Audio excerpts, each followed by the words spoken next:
제7장. 우시아의 손자요 요담의 아들인 유다의 아하스 왕 때에 아람의 르신 왕과 르말리아의 아들 이스라엘의 베가 왕이 올라와서 예루살렘을 쳤으나 능히 이기지 못하니라. 어떤 사람이 다윗의 집에 알려 이르되 아람이 에브라임과 동맹하였다 하였으므로 왕의 마음과 그의 백성의 마음이 숲이 바람에 흔들림같이 흔들렸더라.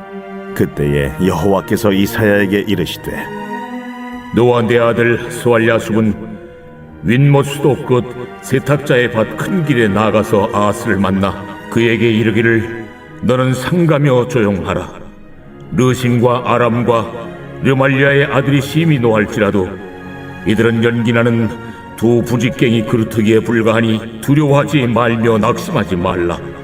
아람과 에브라임과 르말리아의 아들이 악한 꾀로 너를 대적하여 이르기를 우리가 올라가 유다를 쳐서 그것을 쓰러뜨리고 우리를 위하여 그것을 무너뜨리고 다베엘의 아들을 그 중에 세워 왕으로 삼자 하였으나 주 여호와의 말씀이 그 일은 서지 못하며 이루어지지 못하리라. 대저 아람의 머리는 다메섹이요 다메섹의 머리는 르신이며 65년 내에 에브라임이 패망하여 다시는 나라를 이루지 못할 것이며 에브라임의 머리는 사마리아요 사마리아의 머리는 르말리아의 아들이니라. 만일 너희가 굳게 믿지 아니하면 너희는 굳게 서지 못하리라. 여호와께서 또 아하스에게 말씀하여 이르시되 너는 내 하나님 여호와께 한 징조를 구하되 깊은 데서든지 높은 데서든지 구하라. 나는 구하지 아니하겠나이다. 나는 여호와를 시험하지 아니하겠나이다. 다윗의 집이여 원하건대 들을지어다. 너희가 사람을 괴롭히고서 그것을 작은 일로 여겨 또 나의 하나님을 괴롭히려 하느냐. 그러므로 주께서 친히 징조를 너희에게 주실 것이라. 보라, 처녀가 잉태하여 아들을 낳을 것이요 그의 이름을 임마누엘이라 하리라. 그가 악을 버리며 선을 택할 줄 알 때가 되면 엉긴 적과 꿀을 먹을 것이라. 대저 이 아이가 악을 버리며 선을 택할 줄 알기 전에 내가 미워하는 두 왕의 땅이 황폐하게 되리라. 여호와께서 에브라임이 유다를 떠날 때부터 당하여 보지 못한 날을 너와 내 백성과 내 아버지 집에 임하게 하시리니 곧 아수르 왕이 오는 날이니라. 그날에는 여호와께서 애굽 하수에서 먼 곳에 파리와 아수르 땅에 벌을 부르시리니 다 와서 거친 골짜기와 바위 틈과 가시나무 울타리와 모든 초장에 앉으리라. 그날에는 주께서 하수 저쪽에서 새내어 온 삭도 곧 아수르 왕으로 내 백성의 머리털과 발털을 미실 것이요 수염도 깎으시리라. 그날에는 사람이 한 어린 암소와 두 양을 기르리니 그것들이 내는 젖이 많음으로 엉긴 젖을 먹을 것이라. 그 땅 가운데 남아있는 자는 엉긴 젖과 꿀을 먹으리라. 그날에는 1000그루에 은 1000개의 가치가 있는 포도나무가 있던 곳마다 찔레와 가시가 날 것이라. 온 땅에 찔레와 가시가 있으므로 화살과 활을 가지고 그리로 갈 것이요 보습으로 갈던 모든 산에도 찔레와 가시 때문에 두려워서 그리로 가지 못할 것이요 그 땅은 소를 풀어놓으며 양이 밟는 곳이 되리라. 오늘의 말씀 이사야 7장입니다.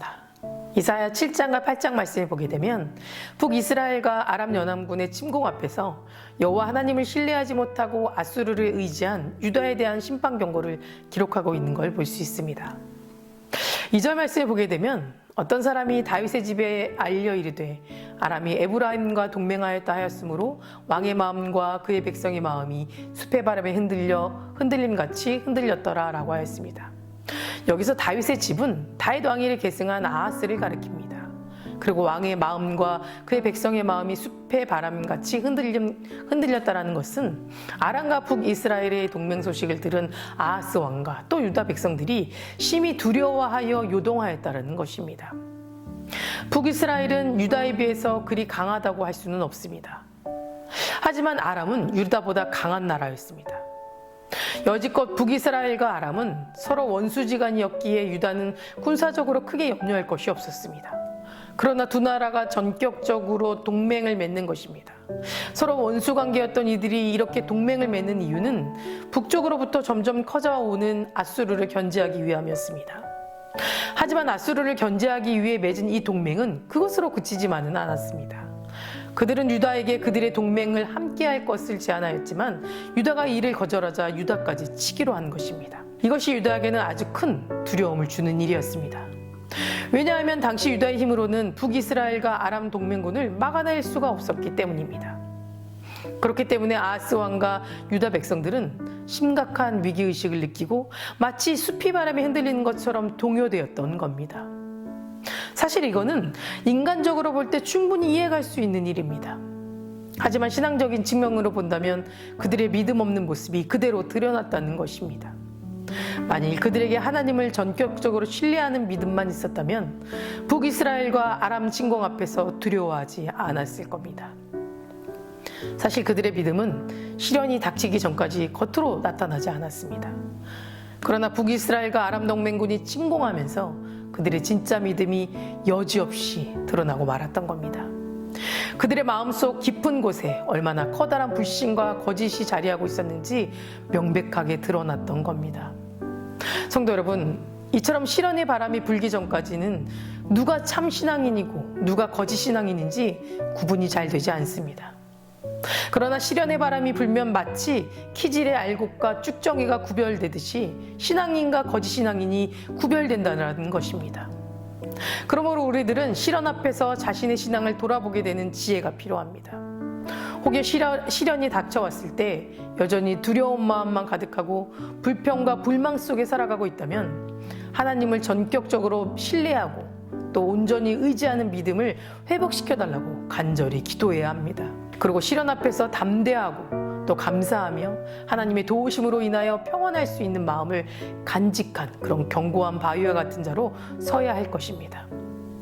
사랑하는 성도 여러분, 하나님이 살아계시는 조건이 세상에 있게 되면 우리는 흔들릴 수밖에 없습니다. 우리는 늘 하나님을 바라봐야 하는데 그렇지 않기 때문에 현재의 상황만 보이게 되는 겁니다.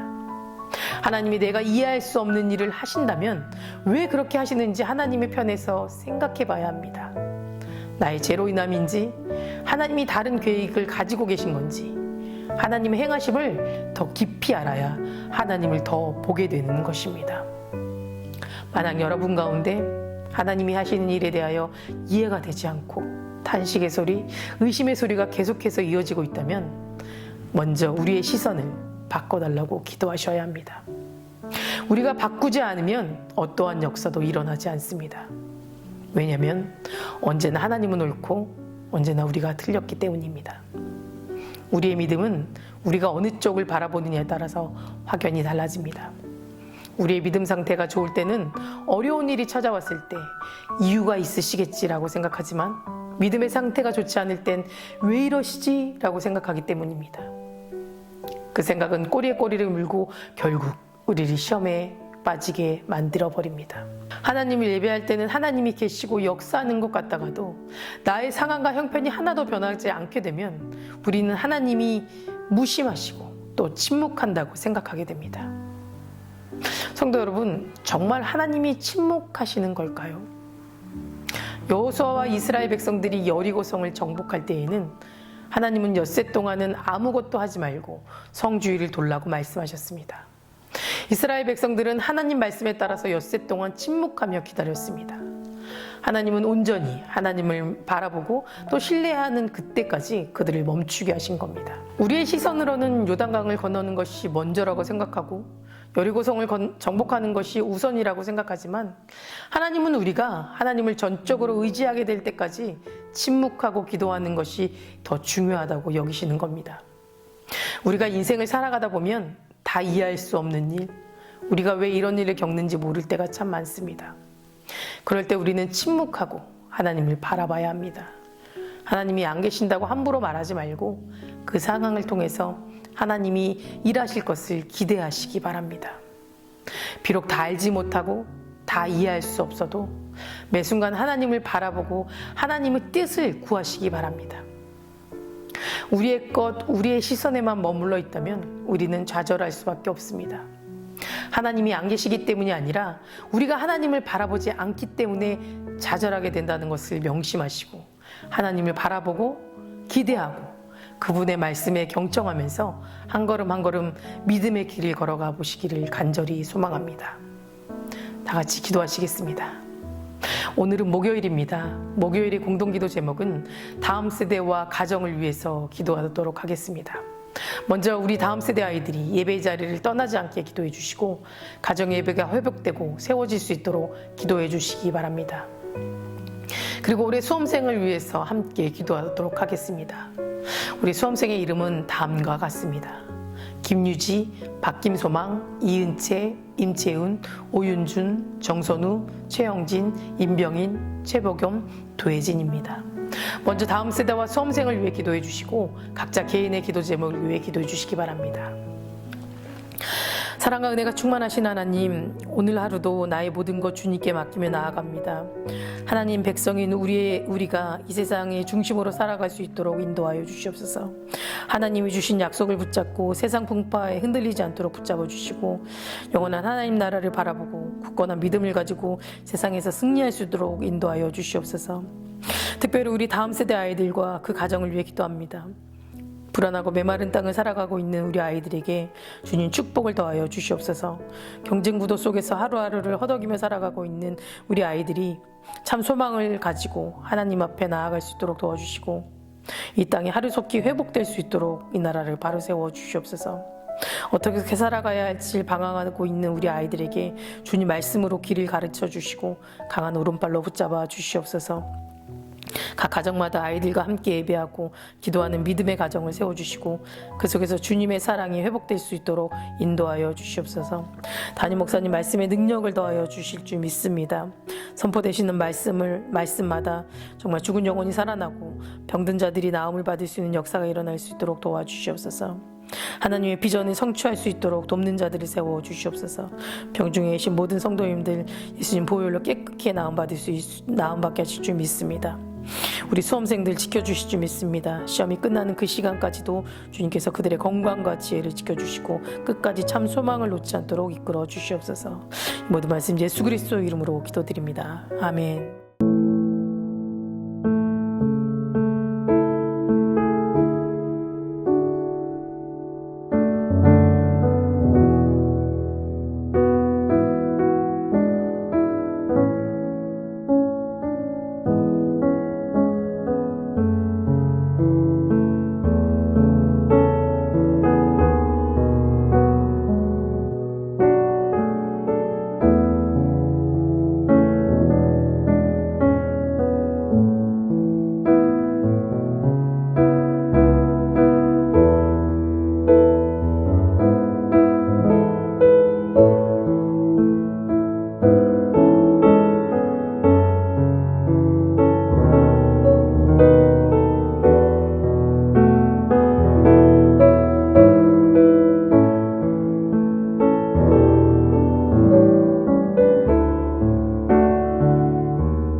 있습니다.